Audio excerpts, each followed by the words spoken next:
Hello and welcome back to English Today. And this is DVD 7 and the third DVD in your elementary level. And in this DVD, you will see another 2 episodes of our story, That's Life, followed by our special TV programs. In the cinema program, they will be talking about the Sundance Film Festival, followed by a debate about e-learning. Then, in the grammar section, we will study more about adjectives, in particular the comparatives and the superlatives. So, happy studying. Well, guys, why don't we go to the cinema tonight? That's a great idea. What's on? Well, there's the new film with Schwarzenegger. That should be good. You're joking, right? No, I'm not. What would you suggest? How about going to the disco? The disco. Are you crazy, Alice? That's not even music. That's simply noise. Come on, Peter.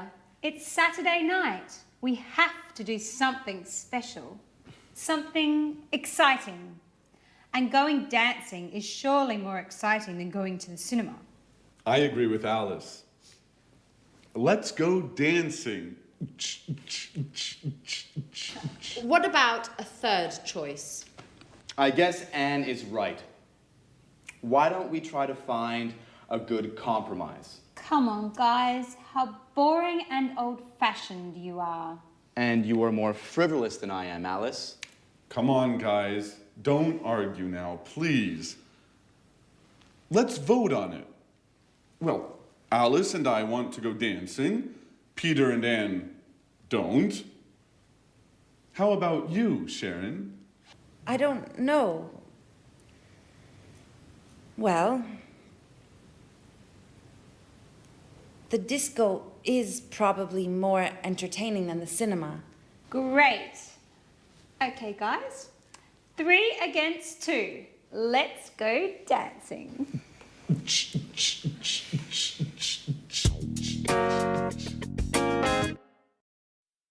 Hello and welcome back to English Today for some more English. Now, what would you prefer? Discotheque or cinema? Dancing or a film? Well, we're going to look at comparatives now. I have to buy a camera and I need to choose one. I have to make a choice, so I have to compare 2 different types. Here I have 2 types. Look, this one here and this one here. Now they're quite different. Listen to the language I use when I compare them, okay? Now, this camera is smaller than this one. This is really quite big. It's bigger than this. And it's also heavier, this camera, than this one. This is a light camera, so it's lighter than this model. Now this model looks more sophisticated and probably more artistic than this one. Whereas this one looks more practical, but maybe less complicated. What do you think?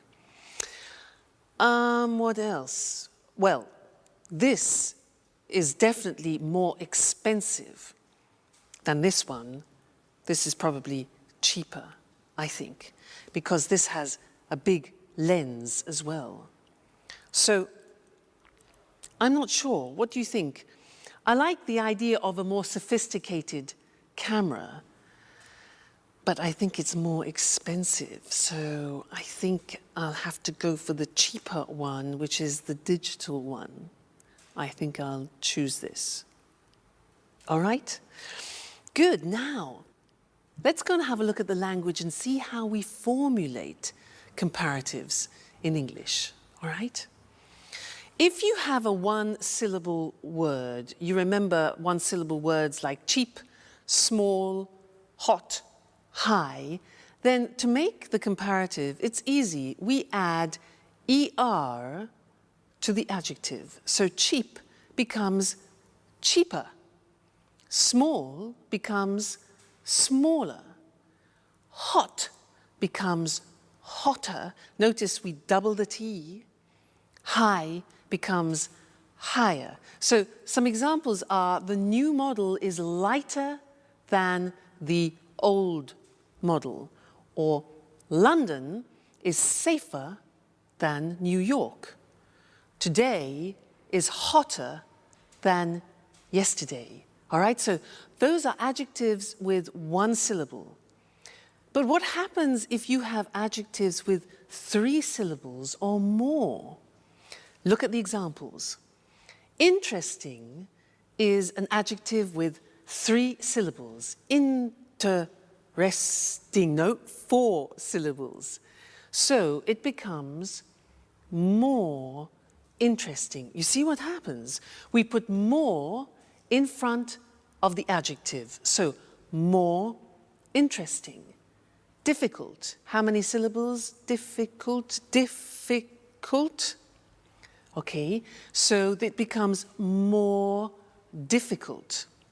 Therefore, the example we have next is the new model is more practical, or London is more expensive than Madrid, for example. This test is more difficult than the last test. So you see, how we formulate the comparative depends on the adjective that we use. If it's a 1-syllable adjective, we add er, cheaper. If it's 3 syllables or more, we add more in front of the adjective, like more difficult. Okay? Now, we are going to go back to that life where the girls are getting ready to go dancing. They use a lot of comparatives in the conversation. Listen carefully and try and recognize them, okay? Great. See you next time. Bye.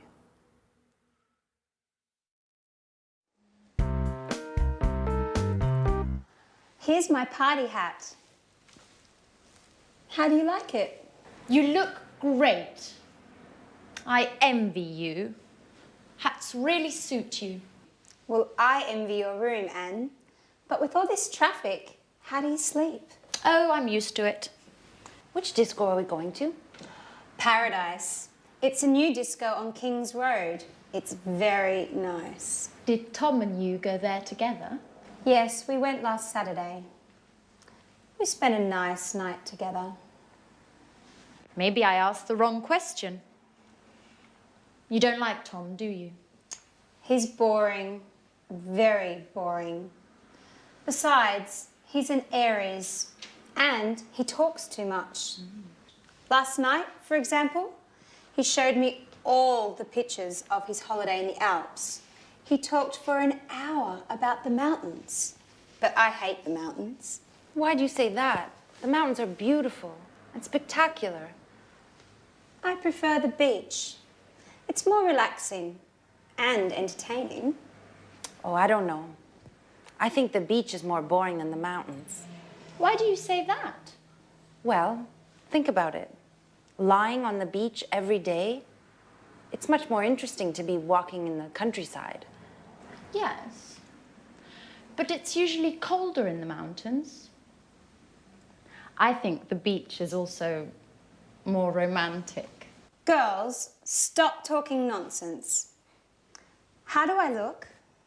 You look very pretty, Alice. Thanks, Sharon, but you look better than me. No, how can you say that? You're much more tan than I am. Yes, but you are in better shape.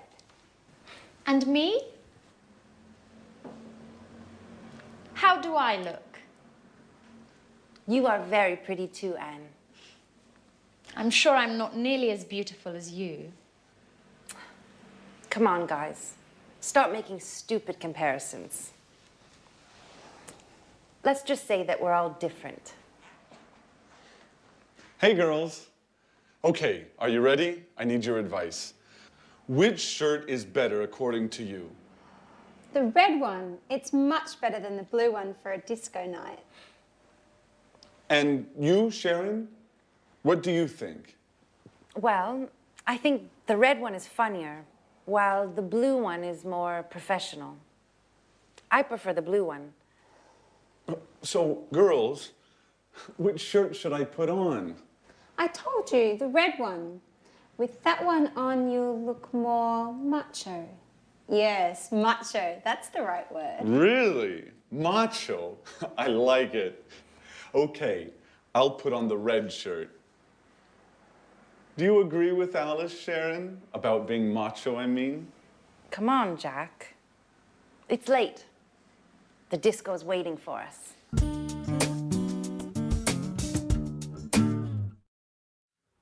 Hello again and welcome back. I want to continue talking about comparatives in this lesson because last time we talked about how we compare with adjectives with one syllable and 3 syllables and more. Remember, we said hotter than, but more difficult than. So what happens if we have adjectives with only 2 syllables? For example, like heavy or easy.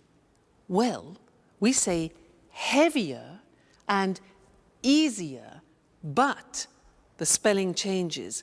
And that's what I want to show you on the screen now, because the Y at the end of easy and heavy disappears. Look. Happy is an example with an adjective with 2 syllables ending in Y. Happy becomes happier.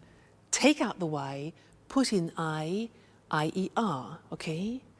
Then funny, funnier, and easy, as we said before, easier. Heavy again, another example, heavier. Okay, so be careful. Remember that the Y becomes an I. Some examples. I'm happier than you. His joke was funnier than mine. English is easier than Russian. All right? So that's important to remember. But that's not all. There are some real exceptions, as always, in the English language, also in the comparative form. And that's what I want to look at with you now. It's very important. The question is, what is the comparative of good? The comparative is completely different. It's better. So you would say, this camera is better than that camera. All right, so good becomes better. What about bad? Again, it's completely different. Bad becomes worse. Today's weather is worse than yesterday's, okay? Bad, worse. And one more example, far, which means distance, far becomes further or even farther. Both possibilities, farther written F-A-R-T-H-E-R,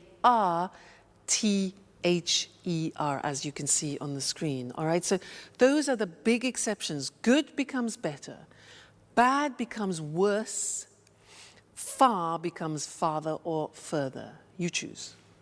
Examples, walking is better than running. Today, the weather is worse than yesterday, and Southampton is further than Brighton. All right? So those are all the most important things that you need to know when you're comparing things. Don't forget the exceptions. They're very, very common and easy to forget. All right? Great. So I'll see you next lesson, where no doubt you will be speaking English better. Okay, see you then. Bye.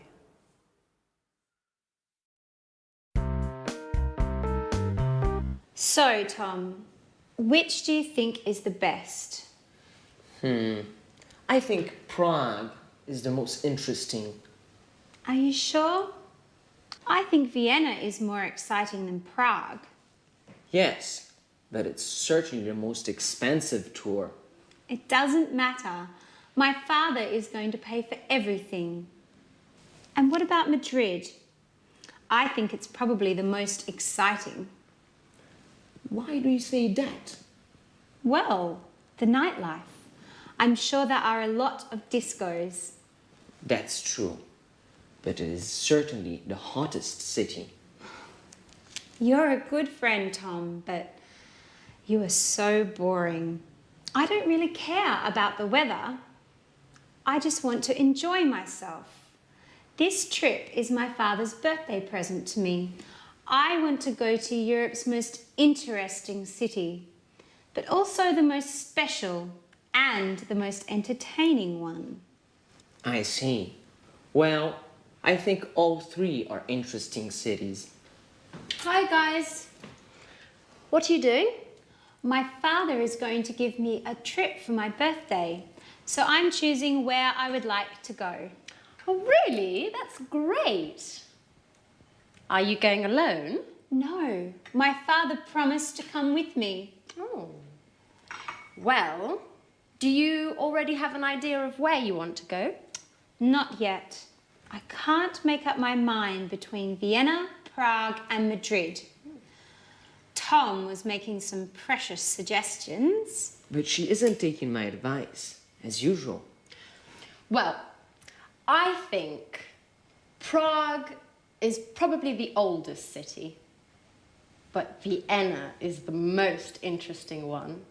There are a lot of important meetings in Vienna. Oh, and lots of museums too. Well, Madrid also has a lot of museums. Do you agree with that?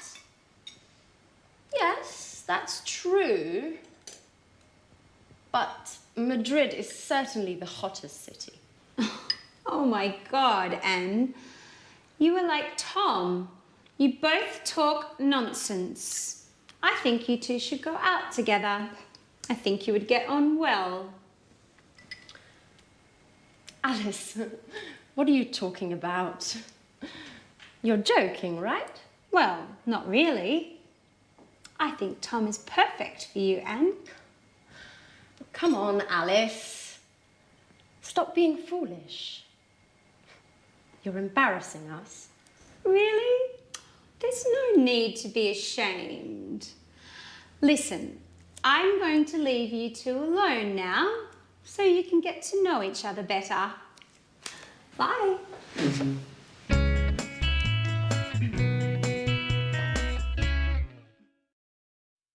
Hello again.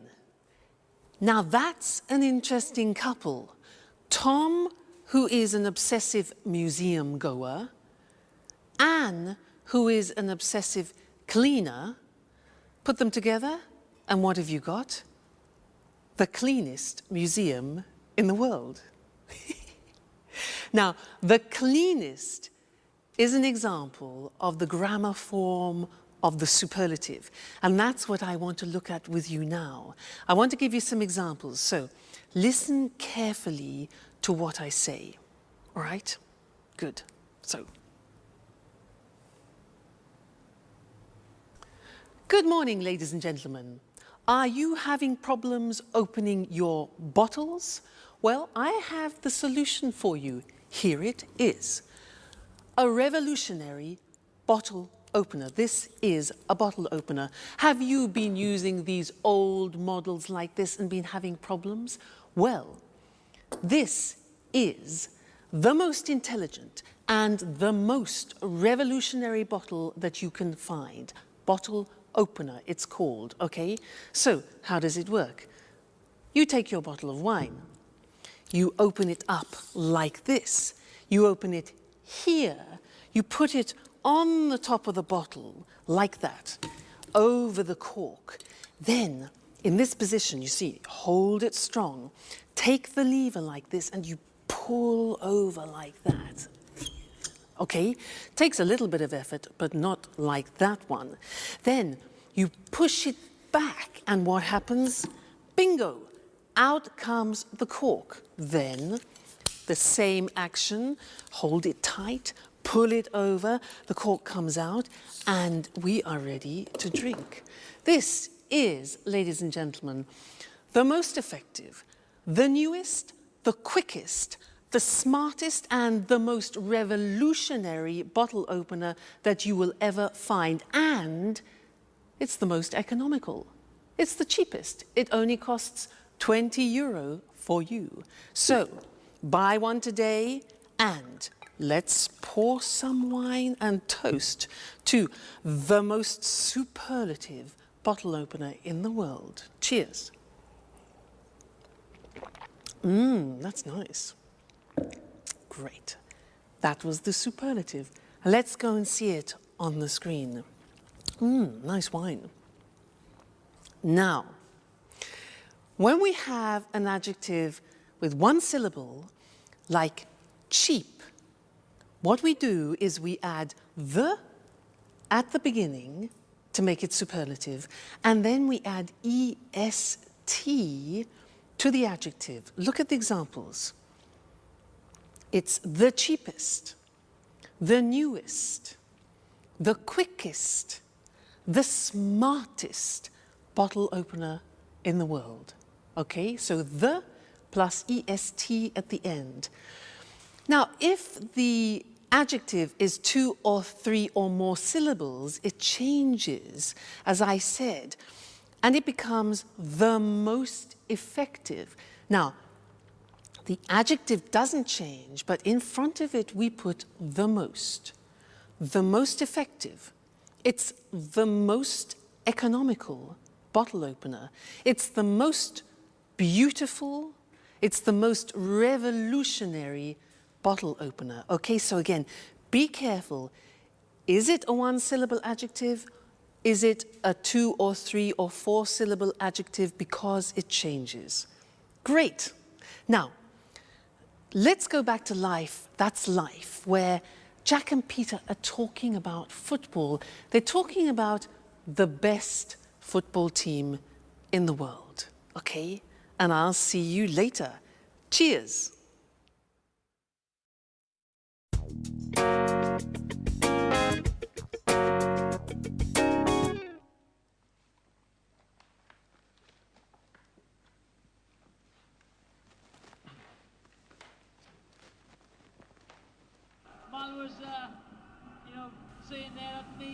Hey, Peter. Did you see the match yesterday evening? Which match? Which match? Ajax versus Juventus. Those teams are boring. Excuse me. Excuse me. Ajax is the best football club in the world. I'm afraid I don't have a clue. I know that only music matters. Anyway, in your opinion, which is the best team? I don't know. I heard Arsenal is the best one of all time. They've got the most aggressive players, the most important coach, the toughest goalkeeper. Peter, you are so mistaken. Okay. What's so great about Ajax? Well, first of all, their defense is superb. It's much more intelligent than Arsenal's. No. Still. No. But you promised me. You're always busy. No, I don't want to go anymore. Anyway, thanks, Daddy. Thanks for your present. You are the worst father in the world. Don't worry, I'm going to have a great birthday all the same. Yes, with my friends. They do love me. Bye.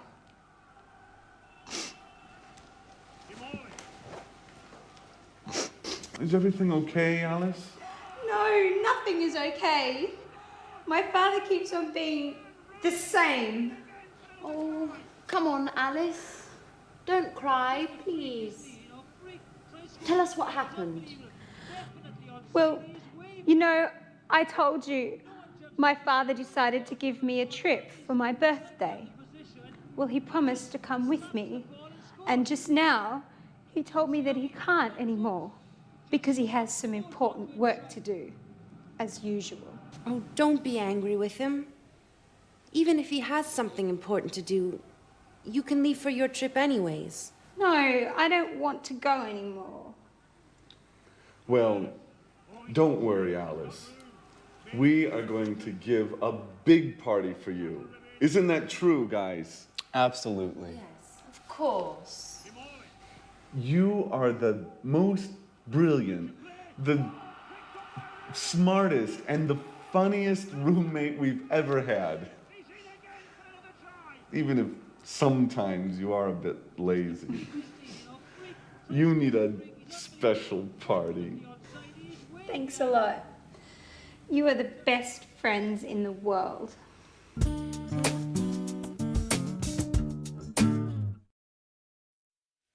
Hello again. Now, you know, Mr. Monkey reminds me of Jack. He's obsessed with football, but he's very sweet. Did you hear what he said to Alice? He said, "You're the most brilliant roommate we've ever had." That's really sweet. And did you hear them talking about football? Well, I don't know what you thought. They said, this was Jack, he said, "Ajax is the best football team in the world." Debatable. Alice said her father was the worst father. And Jack then said, "You are the funniest roommate that I have ever had." And so these are all examples of exceptions in the superlative form. I want to go to the screen now and look at those because they're not that easy. So, look at the first example. With adjectives ending in Y, we remove the Y as we've learnt before, and we add IEST. So, funny becomes the funniest. Easy becomes the easiest. So the examples are, "You're the funniest roommate I have ever had," for example. Or Naples is the noisiest city in Italy. Or it's the happiest day. All right, so those are two-syllable adjectives ending in Y. Now look at the exceptions. Remember, we have already learned that good, bad, and far are exceptions in the comparative. Well, look at the superlative. Good in the superlative becomes the best. So it's good, better, the best. Bad in the comparative is worse, remember? The superlative is the worst. Notice the T. Bad, worse, the worst. Don't forget to pronounce the T. And then far, the comparative we said was farther or further, and the superlative form is the farthest or the furthest. Okay? So, those are the three most important exceptions. You need to learn those by heart because words like good and bad we use every day. So try and memorize them, all right? And I'll see you in the next lesson. Bye. Good morning, good morning. Welcome to this week's edition of Talk Cinema. Here in the studio with me is Sanjeev Gupta, our cinema expert. Good morning, Sanjeev. Good morning. Well, Sanjeev, what are you talking about today? Today I want to talk about the Sundance Film Festival. Sounds interesting. I've heard of the Sundance Festival. What exactly is it? Well, to put it simply, Sundance is a festival for independent films and people interested in them. Okay. Can you explain what an independent film is? Independent films, sometimes they're called indies, are films that don't come from the major Hollywood studios. They're produced and financed by the directors themselves, and they're usually low-budget productions. But of course, this doesn't mean that they're appreciated less than normal commercial films. Of course, independent films can be very interesting, and often they deal with contemporary issues. Exactly. You can't compare independent films with Hollywood blockbusters. They're two completely different things. Well, Hollywood films are more spectacular. They're usually high-budget productions, and the money comes from the Hollywood studios, not from the directors. There's more money to spend, so they can feature famous stars. There's another important difference here. Hollywood movies are distributed throughout the world. That's how they make so much money at the box office. Right, Sanjeev? Right, Lucy. On the other hand, independent films generally win the praise of cinema critics, but make less money at the box office. OK, let's go back to the Sundance Film Festival. Well, this festival has nothing in common with the Oscars night in Los Angeles, but it is the most important film festival in the world for independent films. It's important because it promotes the work of many young directors. When did the festival start? Robert Redford organized the first festival 25 years ago. The festival takes its name from Sundance Kid, the character Robert Redford plays in the film Butch Cassidy and the Sundance Kid. Today, the Sundance is divided into two sections. The main section is called the American Competition and is for American films and documentaries. The second section is the World Cinema Competition. This is for all other films. You know, Sundance is great fun.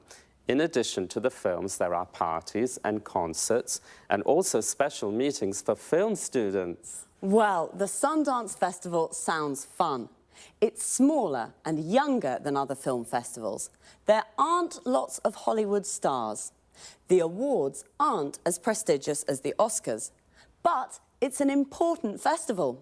Right, Sanjeev? Right, and don't forget, it's great fun. OK, thank you, Sanjeev. And goodbye. Goodbye. Goodbye, and see you next week for another edition of Talk Cinema. So, the Sundance Festival takes its name from the Sundance Kid, the character that Robert Redford plays. A character is a person in a film. And we say that an actor plays a character. And let's have a look at some of the vocabulary and expressions we use to talk about films. There are independent films and Hollywood blockbusters. First of all, what is an independent film? It's a low-budget production that is not produced or financed by a major Hollywood studio. Major means big and important. A low-budget production is a film made with little money. And what's a Hollywood blockbuster? It's a high-budget production that is produced and financed by a major Hollywood studio. A high-budget production is a film made with lots of money. To produce a film means to make a film, and to finance a film means to find the money to make a film. We say a film is produced by and financed by someone. So, an independent film is usually produced and financed by the director of the film. The director is the person responsible for making a film. He or she directs the actors and decides how to tell the story of the film. Independent films are sometimes called indies, which comes from the word independent. Because Hollywood blockbusters are high-budget productions, they can feature famous stars. Famous stars are famous actors. So, if a film features famous stars, it means that famous actors and actresses are in the film. Pretty Woman features Julia Roberts and Richard Gere. We say Hollywood blockbusters are commercial films. This means they are easy to watch and easy to sell. They're made with the purpose of making money. All right, cinema lovers, that's it for now. Bye, and see you again soon. Hello. Welcome to this week's edition of Let's Talk, the Saturday evening debate with our commentators Tom and Marie. Good evening. Tonight, I'd like to hear your thoughts about e-learning. You know, when I was a teenager, I hated school and studying. As you can imagine, my exam results weren't very good, so I couldn't go to university. Now, I'd like to study philosophy, and I'm thinking of taking a distance learning course using my computer and the internet. Well, e-learning. The E means electronic, so e-learning is electronic learning. This is a new and convenient way of studying. Many universities around the world now offer distance learning degree courses via the internet. You can take a course from a university in England or in the States without leaving your home. That's true, but you need to have a lot of motivation to take an e-learning course. Why? Well, good time management skills are very important for successful e-learning. You mustn't waste time. You must study a little every day. It isn't always easy, especially if you work. Okay, e-learning courses can be more difficult. Traditional courses can be better. But there are many advantages to studying for a degree at a distance. What are these advantages? In fact, let's talk about the advantages and the disadvantages of e-learning. Okay, one advantage, you can study when you like and where you like. I see. So it's a flexible way of learning. Exactly. Another advantage is that e-learning gives people a second chance to take a university course without giving up your job. You can study and work at the same time. I'm sorry, Marie, I don't agree. When you work, it can be very difficult to find time to study. Besides, students can feel lonely and isolated when they study by themselves. Wait a minute. This is where the electronic part helps. There's lots of interaction with other students and course tutors. Some courses use virtual classrooms to teach small groups. You can see your tutor and other students on your computer screen. You can talk with them and use text chat or email and discussion forums too. Today, most courses include study skills information on how to study well at a distance. Okay, but some course materials can be really boring, just like reading books online. And some e-tutors are very inexperienced and don't know how to teach in this new way. And remember that dropout rates are high for e-learning courses. Yes, I agree with some of what you say, but good multimedia course materials can be very stimulating as they use audio, images and text together to teach. Okay, I see that you both have strong opinions on this topic. This discussion is very interesting, but I'm afraid we've run out of time. So, e-learning, the new independent way of studying with advantages and disadvantages. My philosophy course? I'll have to think. So, goodbye to our commentators, Marie and Tom.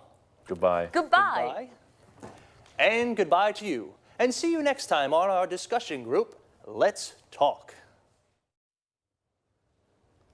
Well, I'd like to take an e-learning course, but I'm not sure that I have the motivation I need.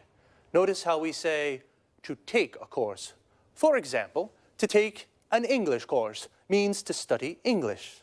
To take a distance learning course means to study from home. If I take an e-learning course, I can study at home and send my work to my course tutor via internet. The course tutor is the teacher for the course. Most people go to university. To go to university means to study full-time at a university. We can also say someone is at university. For example, I'm at university means I'm studying for a degree at a university.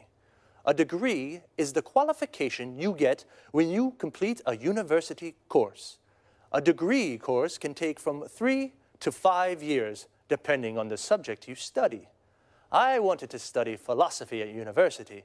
We say to study a subject at university. For example, my friend Sasha is studying mathematics at university. We can say she goes to university. She's at university. She's studying mathematics at university. She's taking a mathematics degree at university. We can also say she's studying for a degree in mathematics. Notice we can say either a mathematics degree or a degree in mathematics. With e-learning courses, People study for a degree at a distance. This means they study at home. They don't go to the university to study. But Tom said the dropout rates for these courses are high. The dropout rates is the number of people who don't finish the course. The verb to drop out means to not finish a course. We can say to drop out of school or to drop out of university. Okay, well, study hard, and I'll see you on Saturday for another edition of Let's Talk. Goodbye.